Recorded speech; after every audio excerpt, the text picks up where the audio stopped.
My name is Gypsy. We're here to talk about the Menendez brothers and my 2 cents on the whole thing because, I mean, everybody else gets to chime in. How come I can't? I'm part of the true crime community too. My voice should be heard.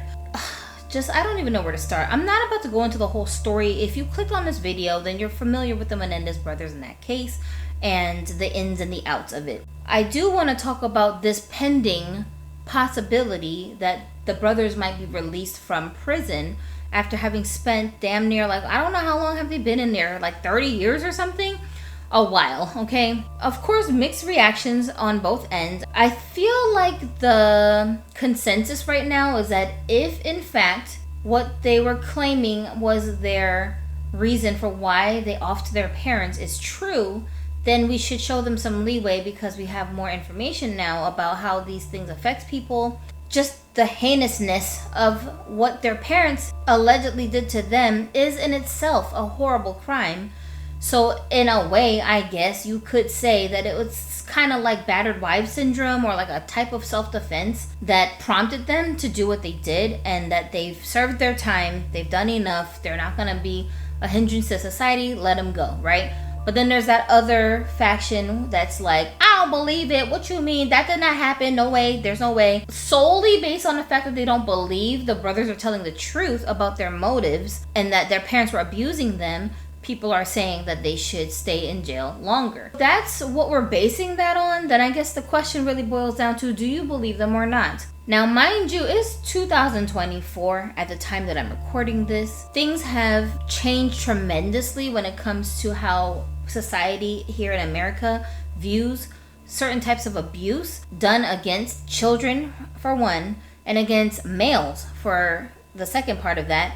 And if they were females saying what they were saying, I think a long time ago we would have let them be released, even if we didn't have all the evidence that was available to prove that what they were saying was true, right? And then you got the faction of people that were like, well, I don't believe that this wasn't premeditated and this wasn't this and this isn't self-defense and blah blah blah, because the way they acted when they were supposed to be grieving, they were spending up money, they were going to parties, they was chilling, they was doing all of this, they was having a good old time. So how could it be so that they were doing this out of self-defense and trying to just survive? First, I want to say expressly, with no doubt in my soul, I absolutely 175% believe both of these brothers when they're talking about the allegations of what their parents did to them being a motive for why they offed them. Now, why do I believe them? Because I watched their testimonies from the first trial that was not allowed to be used in the second trial where they ended up getting convicted. There was so much that was left out in that trial that they basically had no defense. If the reason why I did something is something I'm not allowed to talk about in my defense at a trial, then how is that a defense? That makes no sense, and I can't believe that they allowed that to happen. That's such an injustice. It's insanity, but here we are. I'm speaking, of course, from the standpoint of a mother. I have children. I have a son. I know what sounds appropriate and inappropriate behavior towards your children, I am also a victim of childhood abuse in this manner that was done to me by someone who was supposed to be a parental figure. I've had many experiences dealing with other victims who have gone through something like this in their childhood and as adults, and just there's a lot of commonalities in the way that people express themselves when they're dealing with something like this. When you watch these guys testify in court, that's not acting. You can't act like how these men were behaving during the trial. There's so many parts where they're asked these very explicit questions, asked for details on things that happened to them, and you can just see the agony in their body language as they're trying to find the words to express what they're trying to say, and them seeing the picture of what happened in their own minds as they're trying to relive it, to talk about it. And you can just see the turmoil and the anguish just oozing from their pores. It's so uncomfortable to watch. It's so distressing to hear. Almost close to when I was 7. And how did it change? Just became more involved.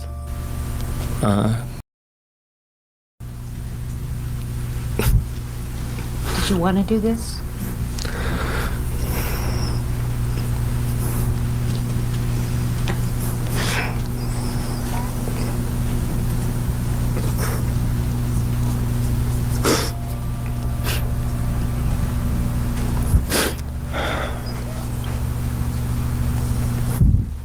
At some point, did he do some other things to you?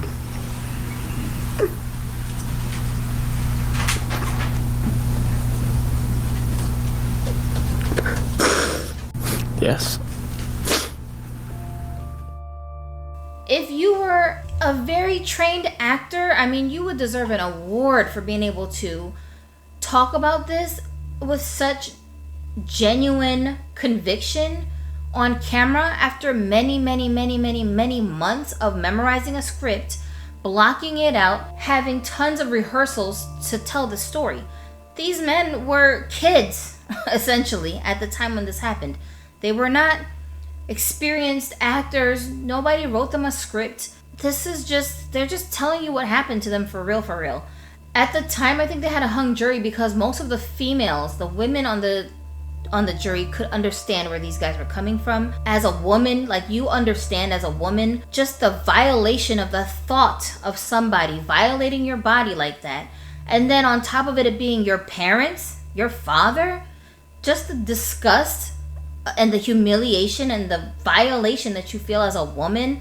Collectively, I think we as women understand the threat of living with this violation just over you all the time, right? And some of us have actually experienced this from people in our lives that violate us like this, as young people, as teenagers, even grown women who have experienced these kinds of things. You just know when somebody's lying. Like, even women, this is why I don't get down with the Me Too movement, because it's too many people, especially women, that took advantage of that whole thing to just get attention.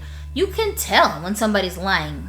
Even a female, we can tell when other women are probably lying when it comes to stuff like this, right? This is stuff that's difficult for people to talk about in detail privately with people who they trust. You put me in front of a stand with a bunch of cameras in front of me and a bunch of strangers in front of me, and you want me to answer specific questions about what happened? What? Like, this is why a lot of people who offend in this way kind of don't get harsh sentences, because the victims get double traumatized when they have to talk about it in court openly, because they're reliving it as they're talking about it. It feels like it's happening to you right now all over again.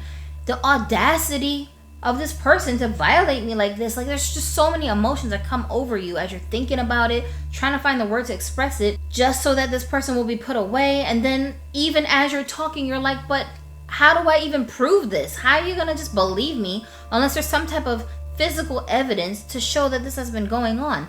If it's something like a parent or a loved one that the child is supposed to be being taken care of doing this to you over years, it's more than just a physical abuse. It's also a psychological abuse, where they're manipulating you and telling you things as this is going on to make you question, is this wrong? You know, like, am I the weirdo because I don't like what's happening because I feel violated? You're not really sure. There's a part in the story where one of the cousins of the brothers is explaining in court. He's testifying in the first trial that one of the brothers asked him, does your father do something like this to you too? And he was trying to figure out if this was a normal thing for guys to be going through with their dads.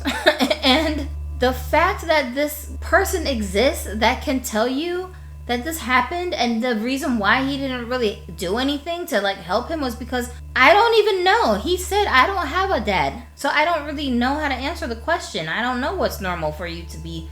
These are kids. This is the way that children are answering each other to try to figure out what's going on. They don't even have any experience to know that this is really weird and inappropriate. You're not supposed to be living this life with your father, you know? And then he tells you that he's talking about his dad massages or does something to his, is what he tells you? That's right. He wanted to know that if this happened to every kid with a father and son relationship, and I couldn't help him. I didn't have a father around. Him asking me to make a promise to him never to reveal that to anybody. And he was saying it very seriously, and I took it very seriously. Well, at that point, I was wondering myself, and I really wanted to ask my mother, and I asked him, why didn't he let his mother know or ask his mother? What did he say? He said that she would get mad at his father. Just the whole situation, when you hear it straight out the horse's mouth, you can just feel your skin crawling. I don't understand how any man that was in that stand of the jury listened to these guys talk, crying as much as they were crying, and they didn't feel anything. They didn't believe them. They said, no, there's no way. They're totally making that up. Would you, as a heterosexual male, young man with a whole reputation in front of him, it's not bad enough that I'm already accused of killing my parents, which I did do, but on top of that, I'm just gonna walk around with this label on me that my parents did this to me in such detail? This is not something that's common for a male to just place on himself as a label with the risk that he's gonna end up going to prison for the rest of his life. You're really putting yourself in a vulnerable situation talking about this stuff openly. And it's not just one, it's the both of them. The both of them, you can see that both guys were just in complete distraught disarray as they were telling their stories. Even the part where they were talking about, the older one was talking about how he abused his younger brother at some point, basically mimicking his father's behaviors, trying to process what was going on. And he's talking about this with such shame, anguish, and like, he was just so apologetic towards his brother talking about it. Bro, like, I know exactly what these guys are talking about, how they feel, because this is so common among people who have gone through something like this. You know, when people say hurt people, or the abused becoming the abuser, this is an example of that, you know? It's a way for sometimes people who have been really severely abused to process the abuse, trying to figure out, like, why did this happen to me? Why is this person who loves me treating me like this? They don't know how to process it, especially when they're children, so it could come out as bad behaviors towards other people. They end up abusing other people. There's another case about this really young girl who was like tormenting her foster parents. She was diagnosed with having, what is that disorder? It's like escaping my mind right now, but the one where you have like a problem with authority figures. She was diagnosed with that, and when she was a child, she was just very severely, like, just bad. Like, she had really, really bad behavioral issues, and when she grew up and went through extensive therapy, like, she was fine. But at that time, when she was still a child, the kinds of things she was doing was scaring her foster parents. Like, they thought she was a psycho that needed to be, like, locked up or something. Because they wanted to try to fix her, they just tried all this different stuff to give her love and a safe environment so that she would basically, like, grow out of it, you know? And she did, but during that time when she was acting like that, she ended up doing some disgusting things to her baby brother, where she was mimicking the behaviors that her father had done to her before she went into foster care, because that was her way of processing it. This is not me saying that these behaviors are justified. I'm saying it's an explanation for why sometimes these things happen, and we need to look at this so as to prevent these kinds of things from happening in the future with another generation of children. There's kids going through this right now. It's scary. Like, I don't want to be the next household where something like this blows up and I lost my life, my husband lost his life, my kids lost their life because somebody in the family was being tremendously abused and nobody was paying any attention enough to do something about it. We're not seeing the red flags. We're shaming the boys because you're not allowed to be violated in this way because you're a guy. Like, somehow it's not possible because you're a guy. It's so asinine that people think like this or thought like this. But it's true that during the time when the Menendez brothers were on trial, most of the men on the jury were very biased against them because they truly believed that this cannot affect boys. It's not possible. Why don't you fight back if you don't like it? Oh, you're a big boy now. Nobody should be able to violate you. Whatever the reasons are, they're going to shame the victim instead of looking at the abuser and saying, what is wrong with you? You need to get away from people. Like, we need to remove you from society because you're dangerous. If that crime had taken place in this era that we're in right now, with the access to social media, to the internet itself, and being able to, like, imagine if the brothers were able to look up this stuff on their devices. They were rich kids. What if they had been able to do that and saw, no, it's not normal for your dad to be fondling you and doing all kinds of weird stuff with you? That's not how he's supposed to behave. That's abuse. Like, you would be able to find that information on Google right now. But at the time when this was happening, these were not options that these guys had, right? they're older than me, and I remember when the internet was invented, and I was like probably in like middle school at the time. So it's just really like crazy looking at cases like this with the hindsight that we have now, with more knowledge and understanding of how abuse affects people, how mental health affects people. When it comes to these guys, this is the main reason why I do believe them. I feel like the conviction with which they're talking about what happened to them is too on point, too many details that only someone who really went through that could even grasp or understand or picture, right? And like I said, they did not have internet access. These guys were not just looking up, let me look up the worst case scenario stuff that could have happened that I can use as my defense so I can protect myself from getting the death penalty. Like, that's not what was going on. They're telling you what really happened to them. If that happens to you once, it's enough to make you want to just but if it happens to you over and over and over again, and it's someone who has authority over you doing this to you, you don't understand what that does to somebody's mind. It like brainwashes you into thinking that you're like hopeless, you don't have an escape, you don't know what else you can do. Leaving, running away, it's not so simple like people make it seem like it is. There's so much that goes into running away from someone. I mean, think about it. You watching this right now who's telling yourself, why didn't they just run away? Why don't you just run away? Why don't you just quit your job? You know, there's people that are like complaining that they don't like their jobs. Just quit. Why don't you just quit then? It's not so simple, is it? If you really think about it, right? I hate my school. Okay, so just leave. Just go to a different school then. It's not so simple. You understand what I'm saying? There's certain situations you can just get yourself out of like that, lickety split, depending on the circumstances.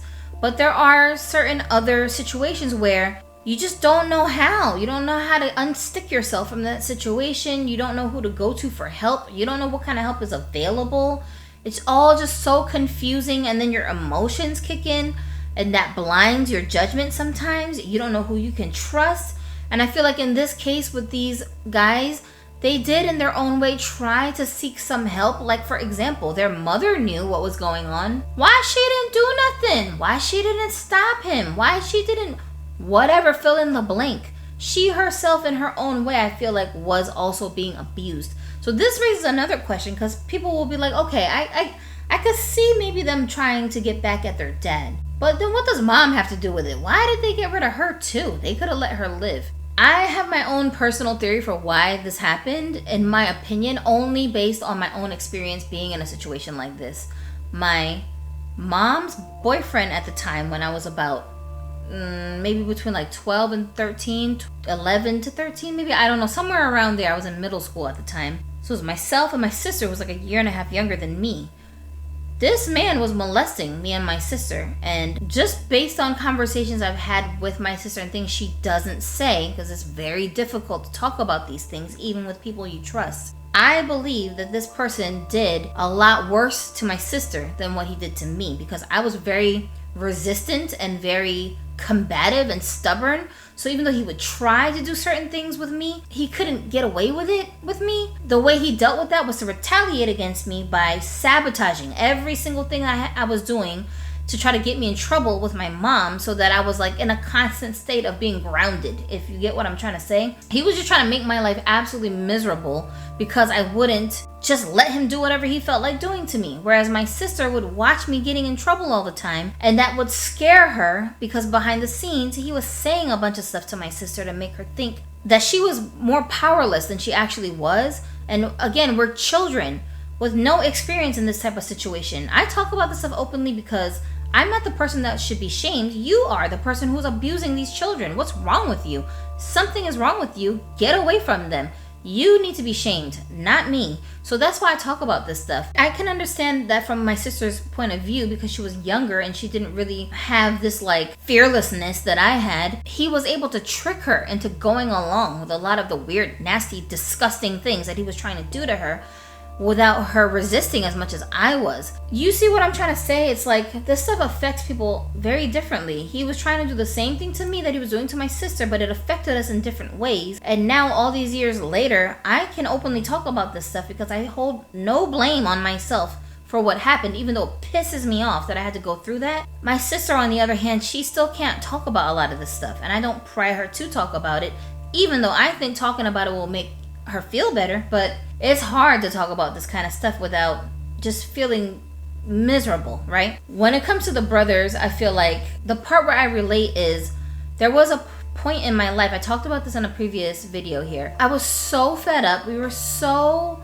broken mentally. I saw no options, no way to get away from this guy. My mother refused to believe what we were saying. I don't know what was going on in her mind. Whatever perks she was getting from this weird relationship with this guy, she was hanging on to for dear life. And she herself was having a hard time in life at the time. My dad had just died. Like, a lot of weird stuff was going on. She's in survival mode, basically. I think she thought she couldn't survive without this guy's help. She didn't know how to process anything that was going on. She just, I don't know. She was being lied to, too. He was lying to her about us, saying like, oh, they're jealous. They're trying to break us up, blah, blah, blah. Everybody's just, their minds are being effed with. You understand what I'm saying? The perpetrators got everyone turned against each other. So we're all fighting and bickering with each other instead of unifying and helping each other and realizing this one person is equally abusive to all of us. We couldn't see it that way. We're looking at each other like we're each other's enemies, right? And that's what he wanted, so that he could create chaos and control the household. I feel like something similar to that was probably going on with the Menendez brothers and their dad. And based on what we know about him, he was very wealthy. He had a lot of political and like social power. He had so many resources. He ruled his household like with an iron fist. Everybody was scared of him. So especially mom, I think, was probably scared of him. And she's just trying to survive. Who knows what flaws she herself had, you know? And then you also have these people who are like, they're weirdos. They're into weird stuff. The mom herself, completely aware of what was going on, and she didn't mind because she was into whatever weird things that her husband was doing with them kids. And he pulled out his in some way, either by his hand on my head or by telling me, he told me he wanted me to massage his with my mouth until he started to have an orgasm. And he said, no, swallow. And he held my head to him. And I just went to the bathroom and threw up. Yes, this is what started to happen all the time. He was no longer nice. He now yelled at me all the time. He forced me to do things. I had to do whatever he said, and it didn't matter if I complained or if I said no or if I said, please stop. He didn't stop. When other episodes like this would occur, did you ever throw up after those? Yes, I threw up almost every time. And your mother, Mr. Menendez, when you were in the bathroom throwing up because of what your father had done, did your mother ever come to you? No. Were there times up until this point in your life, 11 years old, when you had been ill and thrown up? Yes. And had you thrown up in that very same bathroom? Yes. And when you were ill and threw up, did your mother come in the bathroom? Yes, she asked me what was wrong. At any time, Mr. Menendez, from this point on, when you were in that bathroom, throwing up because of your father, did your mother ever come in? No. Please don't look at her so innocently because she's a woman. There's so many women out here that have strange fetishes and weird ideas. Look at all these teachers getting caught sleeping with their male students. Those are women that are doing that. Young women that are doing that. It's a lot of weirdos out here, okay? Just because you wouldn't do that, don't just think everyone around me is innocent. I mean, just the fact that she would be with somebody who's so abusive tells me she herself has some issues. She's got some brokenness inside of her that needed mending that would make her think it's okay to be with somebody who's abusive like this, lying and cheating on her, just controlling her whole life. And she was just there dealing with it. I really wouldn't be surprised if the boys looked at their mom like collateral damage. Like, I had this moment where I basically told my sister, our only way out of the situation is to get rid of him. We have to get rid of him.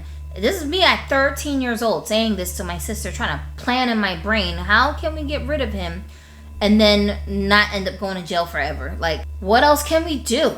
We can't live like this. We had no family where we were at. We had nobody who we could trust to go to for help, and we had freshly been removed from my mom's care like a year prior to that and had spent like a year in foster care. So we were so traumatized from being separated from each other. We couldn't imagine having to be separated again for something that was like completely out of our control.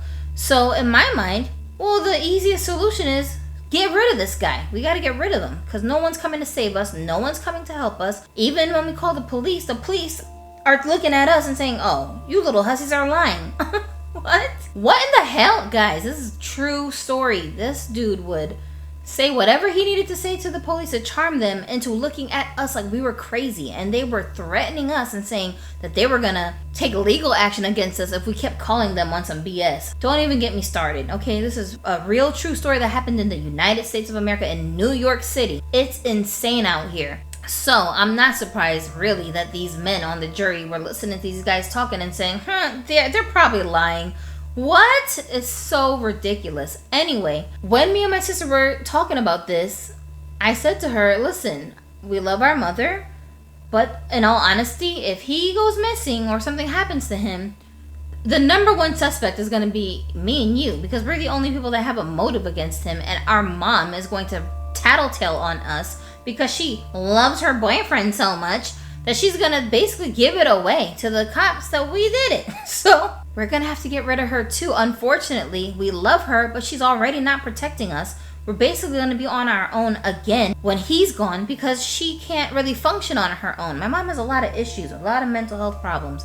So I understood at that age that my mom needs lots and lots of help, and she's not good at making good judgments. If she'll let this guy run our household and do all of this, she can't be trusted, though we love her. So she just collateral damage. We're gonna have to get rid of her too. I know this sounds so like cold-blooded saying this in a video like this, so nonchalant, but that's just because I've already processed this over the years and I've made my peace with the situation and just the reality. I can understand why somebody would be in a situation like this and feel like there's no way out. Does it justify you doing that? No. Did I end up doing that? No. Thank God I had enough sense and logic to understand, okay, my emotions are running away with me. There's got to be some other way. But honestly speaking, the only other way there was for us turned out to be us literally running away. And no, running away was not easy. It was such a struggle trying to get away from this guy. He even stalked us like many states away from where we were at, and other people had to come in and like become the barrier between us and him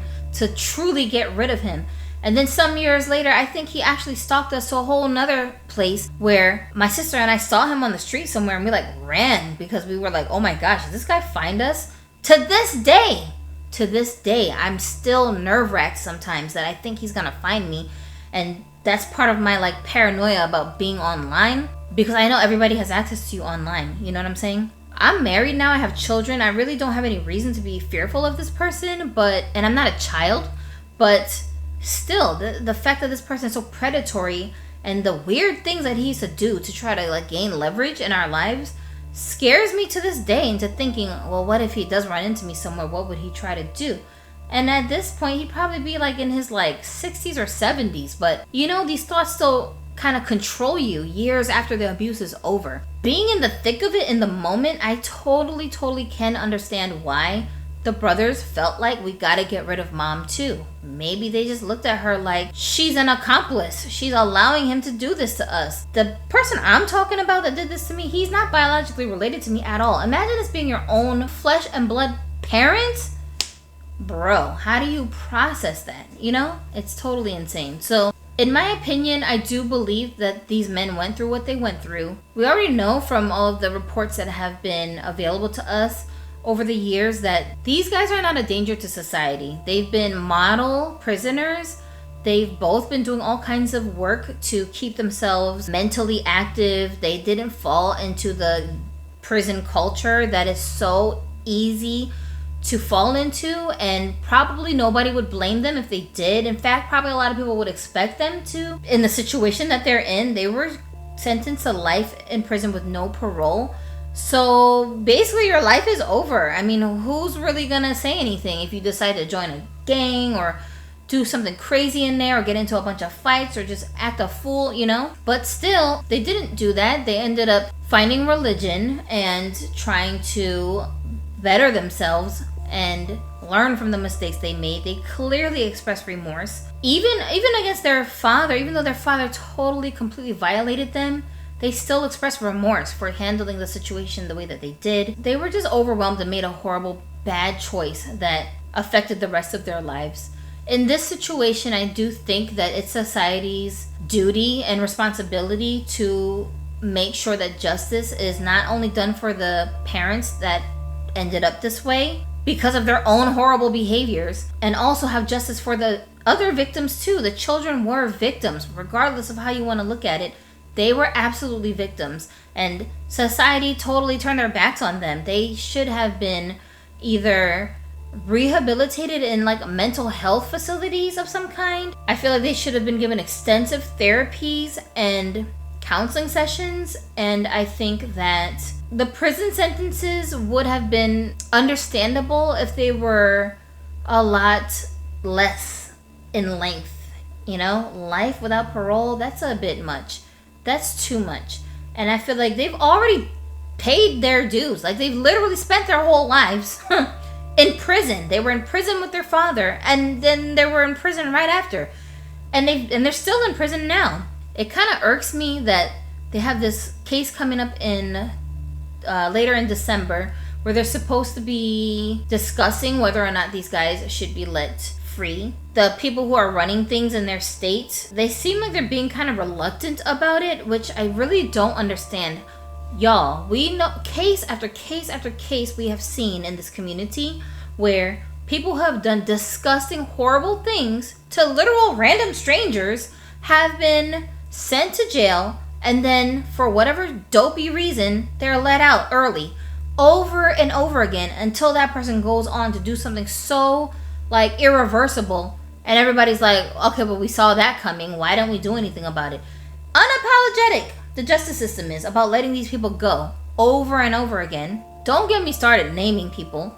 But then when it comes to something like this, which is a very, very specific case to a specific family with specific reasons, they don't want to look at the situation like, after all this time that these guys have been minding their manners, we're not going to take a chance on these guys? Like, I don't understand the logic. Where is that coming from? It's insane.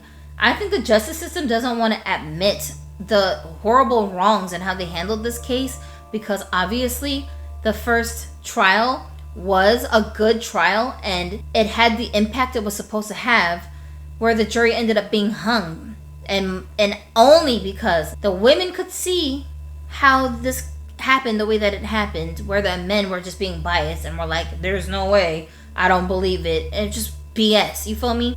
I don't know, that's just my opinion on the situation. I'm sure a lot of people don't agree with what I'm saying, which is fine. We're all just speculating and giving our theories and ideas about this case, but it's a kind of case where I feel like social commentary is so necessary so that we can make changes, appropriate changes in our society to prevent something crazy like this happening again.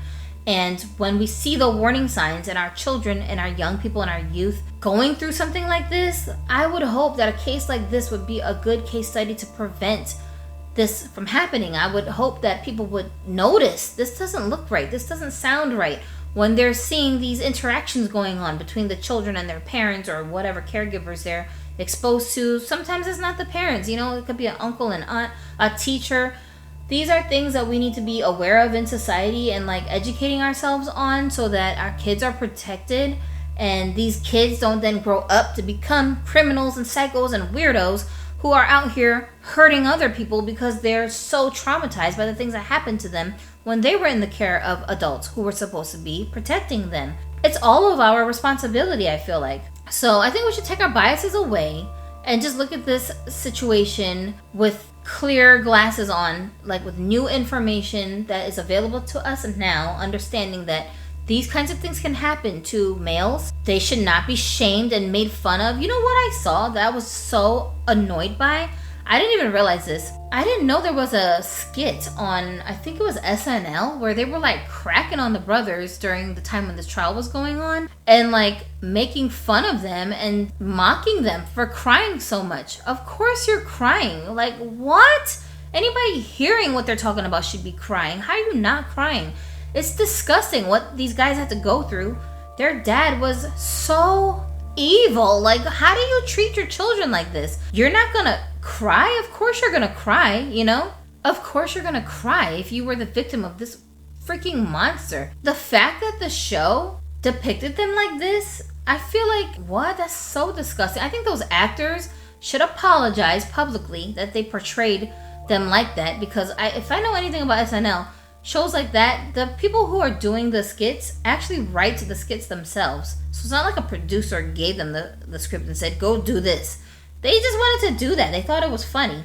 I think those guys should be reprimanded publicly for doing that. Not because it's the Menendez brothers, but because you should never make a mockery of something like this. It's a very serious crime, and they were children at the time when they were saying that this was going on. You don't mock that. That's so disgusting. What if that was your son? What if that was your daughter? It's so disgusting. And if they were females, nobody would have been mocking them. People would have tried to understand. They would have tried to figure out, well, shoot, how could this have happened to them? They would have tried to reason what happened. You feel me? Like, they were just so dismissive only because they were boys. That's very sexist, and it's gross. It's just gross. It's so embarrassing as an American to like have a case like this. And like, how do you explain this to people? That is this just the American way? Is this how we think? It's disgusting.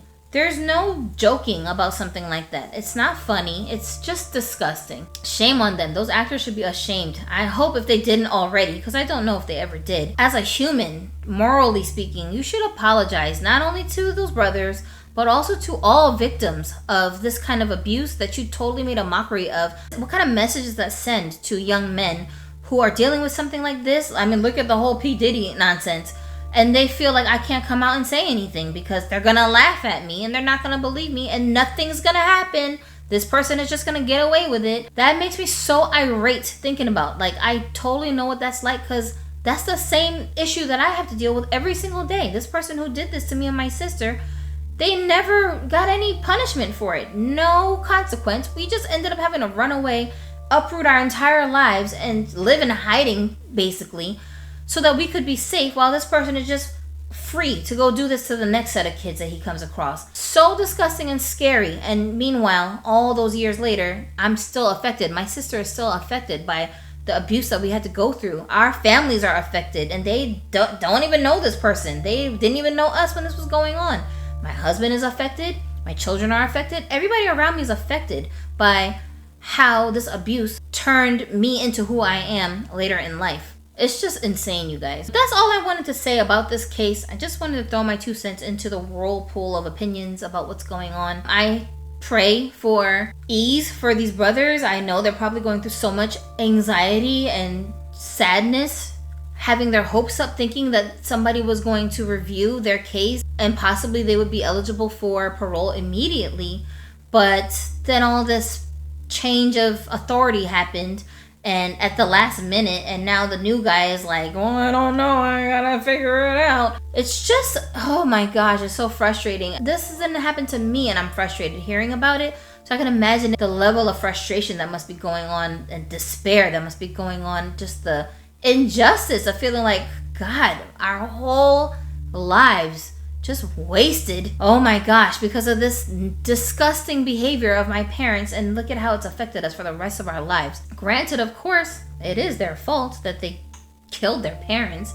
That's a no-no. But at the same time, I mean, hello, we talked about Gypsy Rose over here, haven't we? She's out.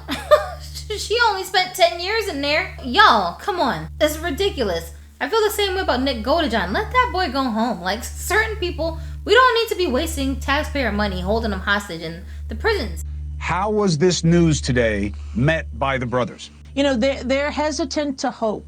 After being in jail and prison for 35 years and being abused for his childhood up to that point, you know, these men don't have a lot of bandwidth to hope for what exactly happened. And, you know, I want to thank the millennial culture of all these kids online who said, we learned about this in government class, we learned about this in civics, and how did this happen? And they started the Free the Menendez Brothers, and then with the Lyle letter that came out, it was like there's so much new evidence that they must take a look at the fact that in 1989, no one was ready to believe that fathers are sons, but they do, and it's scary. Or they didn't want to, we were so different the way we were raised in terms of cultural awareness, on terms of stereotypes, and what is a man and how a man's supposed to behave. It was so different that millennials can't even picture it. They don't even see it in their own parents because we're all loving them so much to make up for how we were raised.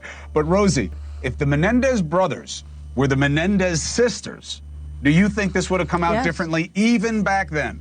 Well, I think that if Erik was Erica, that Lyle would be a hero today, because a father viciously raping a child since they were 8 years old, all the way up until they were 17, and telling them they couldn't go live in a dorm because they had to stay home and service the father. If all of those facts were known to people, they would understand what happened. And sadly, I think, Chris, that unless you have experienced this kind of tortured existence of an incestuous family, and all the lies that cover one another, and unless you experience that, it's very hard to believe. Why didn't they just walk away? Well, they were 17 and 21. They were children who had been abused the vast majority of their childhood in horrific ways. How could that not change their psyche? But Lyle Menendez has been consistent in what he says happened all throughout. There are very, very specific cases that we can fix, that there's some mending that can be done to make these people whole again and like take them off of that path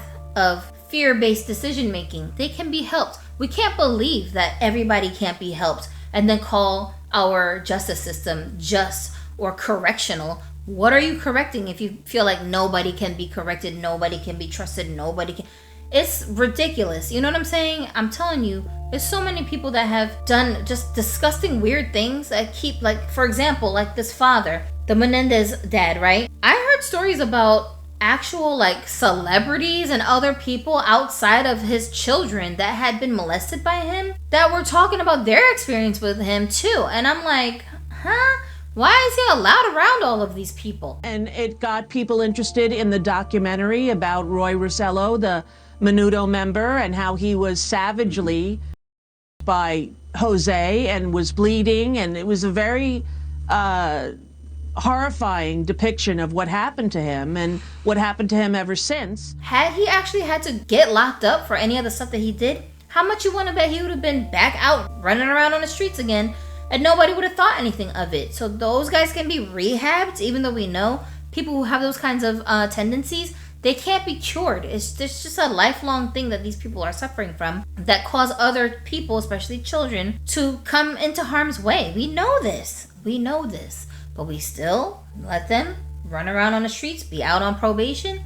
It's just weird. So how come it's okay for them, but not okay for these people who are in extremely, extremely specific situations where they're not a general danger to society at large? You understand what I'm saying? That's just my 2 cents. Thanks for hanging out with me here to talk about this case. Let me know if you agree or disagree and why in the comment section. Until I see something that would make me feel otherwise, in this case, I'm totally team Menendez brothers. And I pray that these guys get whatever little bit of freedom that they can have left in their lifespan, because they're already up there in years. They're middle-aged now. They just deserve to have some fresh air, access to the everyday little things that we all take for granted that these guys just totally missed out on because of all the stuff that happened. The court system being so unjust in the way that it handled the situation. I think I could live with it more if the second trial had gone like the first one and they still were found guilty. I think I would be able to accept it a little bit more. It would seem more fair. Of course, if the sentencing hadn't been so harsh, life without parole, I just can't make sense of it. Maybe 10 years, maybe 5 years even, maybe even 20 years flat, and then you can go home. Maybe I could have said, okay, I can understand that much, but they just handled this whole case so disgustingly. From start to finish, I just can't believe it. I hope in my lifetime these guys get to go home. Okay, well, my battery's dying, so that means I gotta go. We'll see you guys in the next video. I am back from my hiatus, so I'll be back with more videos more regularly. Let me know in the comment section if there's any specific cases you guys want to hear me talk about. And that's it from me. If you're into psychology and dark stories and crime stories and conversations about tragedies, come hang out with me over here so we can discuss those things. I'm more like a laid back person. I'm not gonna talk about this stuff like a news reporter because it's just not my style. But if you're okay with just chilling with your homegirl and kicking it in the comments with me, then you're more than welcome to do that over here. So I'm Gypsy. This is Gypsie Kim Stories that you're watching, and I'll see you guys in the next one. Stay safe. Ciao.